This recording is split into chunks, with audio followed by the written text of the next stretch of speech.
Jen's brother Mark and my brother Harley, both teenagers, would be visiting from Texas. This would be their second time visiting New York. The previous summer in 2013 was their first trip in New York and outside of Texas in general. I wanted their first experience to be really special and fun, but instead of letting things happen naturally, I became sort of possessed. I became the crazed photographer. I created itineraries for every day that they were here and tried to pack as many activities as possible into 24 hours. I should have known that this wasn't the best approach, but on the night they landed, I had it all planned out, or at least I thought I did. Within minutes of their arrival, I realized that my little itinerary was beginning to crumble. 11 p.m. Mark, Harley, and Jen arrive. 11:04 p.m. Mark pisses his pants. He was holding it the whole time and didn't want to go to the bathroom on the plane or airport. I try rushing him up the stairs to get him to my restroom, but it's too late. Midnight. The boys want to go see Times Square. This throws me off because my itinerary has nothing planned for the night they arrived. But they insist, so we go and get home really late. This makes me worry about the early start we're supposed to have the next day. And this is how the rest of the trip goes.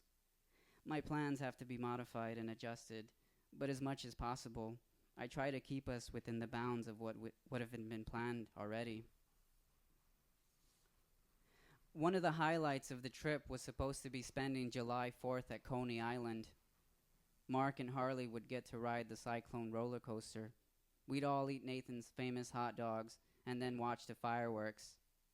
At least that's how I imagined it. The reality was much less picturesque. The lines for everything were really long. It was extremely hot, and people were angry. I saw two women get into a fist fight.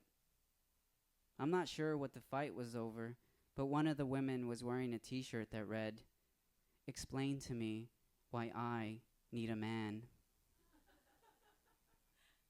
She was really overweight, and I thought maybe instead of an explanation about needing a man, the other woman had tried to explain to her the importance of fruits and vegetables.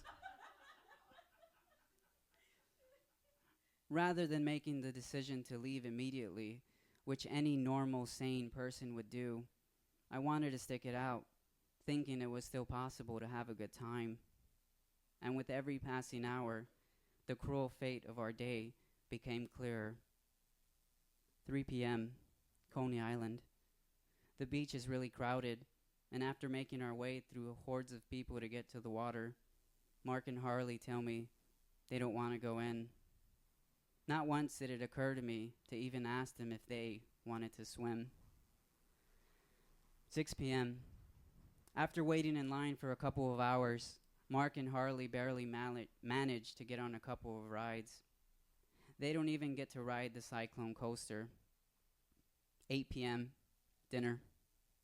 Jen and I stand in line at Nathan's Famous for over an hour. People are shouting and fighting. Once we actually get our dinner and sit on the bench, a group of teenagers accidentally throw sand on us. The day had been a disaster. But just when things seemed to be at their worst, I would tell myself, at least there will be a great fireworks show. Once the sun went down, the four of us sat on the beach, still picking off the sand that was thrown on us, waiting for the fireworks to begin. We waited and waited, and nothing happened. Not one single firework. People began leaving. Jen asked if we should go since it was clear there weren't going to be fireworks. I responded like a sad little boy whose father never shows to pick him up. The fireworks will come. I know they will. You'll see. Eventually we leave, and while we walk to the train, I continue to look back, still holding on to hope. Nothing happens. This makes me moody, and I unfairly snap at Harley at the subway station for losing his Metro card. The hour-and-a-half train ride back is silent. Despite all of the unplanned things, Mark and Harley would later say that their first trip in New York was great. When asked about one of their favorite things during the trip, none of them mentioned the Statue of Liberty or any of the New York landmarks. Rather, both of them said that one of their favorite moments was just staying up late with Jen and I in the apartment, watching silly YouTube videos and eating junk food. The following summer they visited again, and I wasn't a total control freak. We still did a lot, but I think the pace was slower, and we got to enjoy things fully. We even returned to Coney Island. This time, we did it on a Monday afternoon, and the experience was completely different. We had a great time. Mark and Harley even got to ride the Cyclone coaster.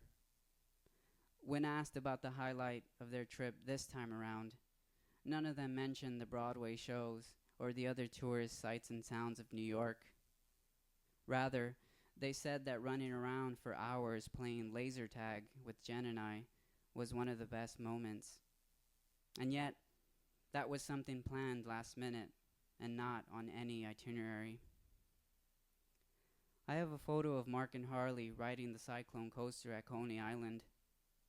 The picture shows their faces at the moment the roller coaster takes a huge dip, and the look on their faces is one of pure joy. It's a perfect moment. It's a moment that, despite my best efforts, couldn't be planned out. Thank you.